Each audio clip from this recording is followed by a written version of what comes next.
Assalamualaikum students, teachers and parents.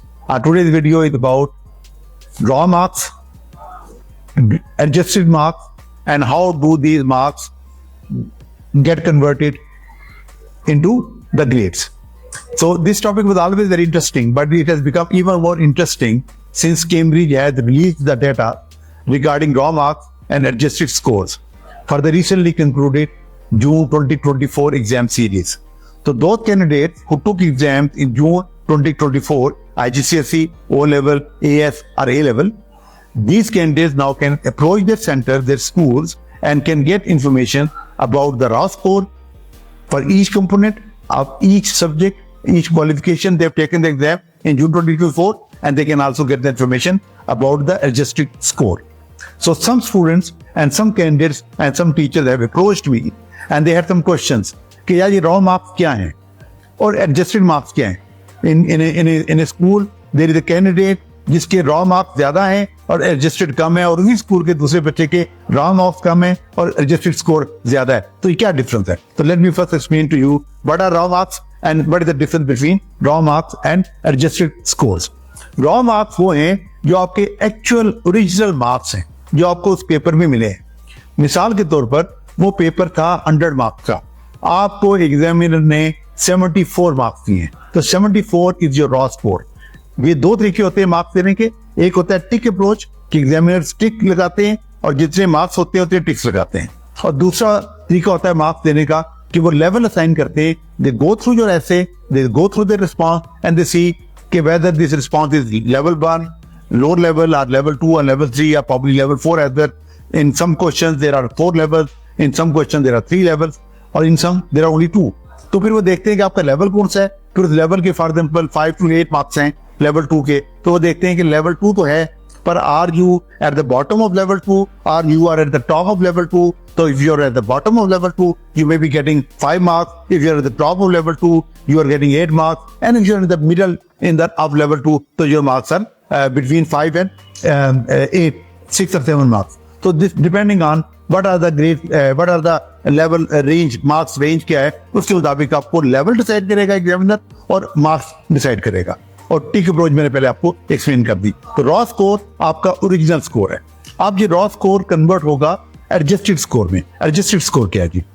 Cambridge के जो examiners होते हैं उनकी बहुत ट्रेनिंग होती है, और सिर्फ ट्रेनिंग नहीं होती, उनकी रिगरस मॉनिटरिंग भी होती है, मार्किंग से पहले भी और मार्किंग के दौरान भी और मार्किंग के एंड पे भी. कैसे होती है? Let me explain. जब भी मार्किंग शुरू होती है सब एग्जामिनर एक टेस्ट देते हैं, चाहे वो एक्सपीरियंस एग्जामिनर हो, चाहे उनका 20 ईयर का एक्सपीरियंस हो, चाहे वो नए एग्जामिनर हो, सबको एक टेस्ट देना पड़ता है. वो टेस्ट होता है, वो टेस्ट में कुछ वो सैंपल पेपर चेक करते हैं. वो पेपर पहले एक टीम ने सेट चेक किए होते हैं. तो वो टीम क्या करती है, तो ये सीनियर टीम लीडर्स की टीम होती है, वो एग्जामिनर जो पेपर मार्क करते हैं और चूंकि उन्होंने पहले चेक किए हुए हैं उनका वो उनके साथ स्कोर कंपेयर करते हैं कि ये नंबर उन्होंने ज्यादा दिए हैं, कम दिए हैं. फिर उसको वो एक्सप्लेन करते हैं कि जी आप जरा देखिए कि आपने नंबर ज्यादा दिए, हालांकि मार्क्स स्कीम के मुताबिक ये नंबर आपको नहीं देने चाहिए थे, या ये नंबर आपने नहीं दिए और मार्क्स स्कीम के मुताबिक आपको ये नंबर देने चाहिए थे. ये फीडबैक उनको देते हैं और उसके बाद उनको दोबारा टेस्ट देते हैं या तो लाइव मार्किंग अलाउ कर देते हैं. जब लाइव मार्किंग होती है, लाइव मार्किंग मतलब एक्चुअल मार्किंग जब एग्जामिनर करते हैं, तो उसके अंदर भी उनकी परफॉर्मेंस को मॉनिटर किया जाता है. 10%, 20% पेपर जो एग्जामिनर शुरू के दिन में मार्क करते हैं उनको रीचेक करते हैं उनके सीनियर, और देखते हैं कि ये कोई एग्जामिनर लीनियर तो नहीं है बहुत, या टू जेनरस तो नहीं है, या टू हार्श तो नहीं है. तो वो उसको आइडेंटिफाई करते हैं, उसका पैटर्न देखते हैं और उसको फीडबैक देते हैं. उसको बताते हैं कि यार you have been missing this mark, candidate gets this mark. बेशक उसकी कैलकुलेशन पूरी नहीं है, पर मिसाल भी मैं दे रहा हूँ एक, तो लेकिन उसको नंबर आपको आधे नंबर देने चाहिए. तो वो उसको फीडबैक दे रहे हैं, उसकी गलतियों को पॉइंट आउट कर रहे हैं. जहाँ जेनरस है वो भी बता रहे हैं, जहाँ पे वो हार्श है वो भी बता रहे हैं, ताकि वो मार्किंग ट्रैक पे आ जाए. लेकिन जब मार्किंग 20%, 30% कंप्लीट हो जाती है तो फिर फीडबैक देना कम कर दिया जाता है. इसलिए कि अगर एक आदमी एक खास पैटर्न पे चल रहा है, अगर उसको आप 1-2 पेपरों पे कहोगे तो शायद कंफ्यूज हो जाए, लेकिन उसकी परफॉर्मेंस मॉनिटर की जाती है. At the end of the exam series वो पूरा डाटा इकट्ठा होता है, सीनियर टीम लीडर्स बैठते हैं और वो देखते हैं कि यार ये टीचर जो एग्जामिनर था इसको हमने फीडबैक दी थी, ये थ्रू आउट शुरू में जनरस था, इससे थोड़ी सी जनरस मार्किंग की, लेकिन इसको हमने फीडबैक दी, ये इसे एडजस्ट कर लिया और भी बाकी मार्किंग उसकी बिल्कुल ठीक रही. तो वो कहेंगे दिस मार्किंग इज गुड, इसकी कोई एडजस्टमेंट ग्रेड नहीं होगी। ऐसा एग्जामिनर जिसने ऐसे बच्चे का पेपर चेक किया है जिसकी मार्किंग को एक्यूरेट कंसिडर किया गया है on the basis of two things, one statistical data लिया गया है, देखा गया कि एवरेज नंबर कितने थे पूरे उस कोहार्ट के, पूरे उस बैच के, और उस एग्जामिनर के एवरेज नंबर कितने हैं, और इसके साथ देखा जाएगा कि उस एग्जामिनर के कुछ पेपर रिव्यू किए जाएंगे, दोबारा से चेक किए जाएंगे, और देखा जाएगा कि क्या उसने लीनियर मार्किंग की है या उससे स्ट्रिक्ट मार्किंग की है। तो उसके ऊपर जो professional judgement plus statistical data, ये दोनों चीजें देख के तो ये तय किया जाएगा कि ये एग्जामिनर एक्यूरेट है। ऐसा एग्जामिनर जो एक्यूरेट कंसिडर हो गया, उसके एडजस्टेड और रॉ मार्क बराबर हो गए। अब आया एक ऐसा एग्जामिनर जो लीनियर है, शुरू में उसको फीडबैक दी गई, उसको कहा गया आप लीनियर मार्किंग कर रहे हैं, आप नंबर जो है जहाँ लेवल 2 बनता है आप लेवल 3 दे देते हैं, या लेवल 2 में बॉटम लेवल 2 है आप हाई लेवल 2 दे देते हैं, उसको फीडबैक दी गई। लेकिन फीडबैक के बावजूद वो थोड़ा जनरस साइड भी रहा, और थ्रू आउट एक पैटर्न नजर आ रहा है उसकी मार्किंग में कि वो जनरस है। अगेन दो चीजें यूज की जाएंगी, स्टैटिस्टिकल डाटा जिसमें उसके एवरेज नंबर और एवरेज नंबर पूरे बैच के कंपेयर किए जाएंगे। हाँ, हो सकता है कि उसे एवरेज नंबर ज्यादा दिए हो तो उसके बाद बच्चों की क्वालिटी भी बेहतर हो जो पेपर उसके बाद आए हो मार्क होने के लिए।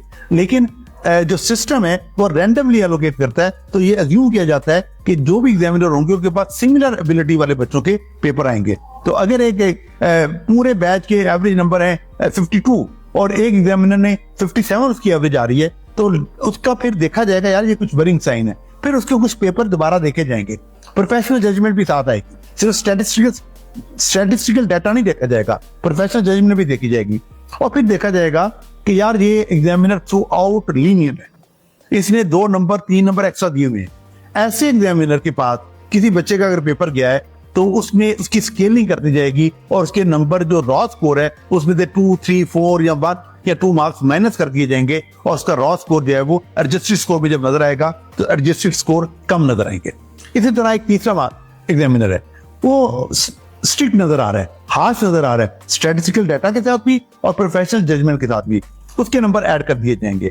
तो एक सेंटर के पेपर किसी एक टीचर के पास नहीं जाते, वो डिफरेंट लोगों के पास जाते हैं, क्योंकि ये इलेक्ट्रॉनिकली डिस्ट्रीब्यूट होते हैं। तो एक ही सेंटर में जो एक ही स्कूल के बच्चे हैं उनके पेपर हो सकता है हर पेपर किसी दूसरे एग्जामिनर ने चेक किया हो।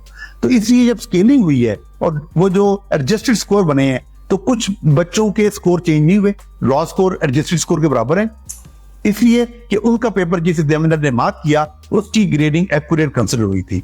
कुछ के नंबर बढ़ गए इसलिए कि उनके एग्जामिनर आइडेंटिफाई किए गए कि वो एग्जामिनर जो जरा हार्श है, इसलिए उनकी एडजस्टमेंट में उनके नंबर बढ़ा दिए।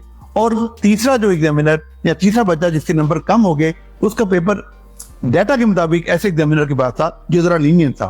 पर्पस इस स्कीम का है कि कैम्ब्रिज चाहता है कि सिमिलर एबिलिटी वाला बच्चा हो, चाहे वो किसी भी एग्जामिनर के पास चला जाए, कोई भी एग्जामिनर उसका पेपर चेक करने वाला, वो जनरस हो और वो स्ट्रिक्ट हो, वो हार्श हो, उसके नंबर सेम आने चाहिए।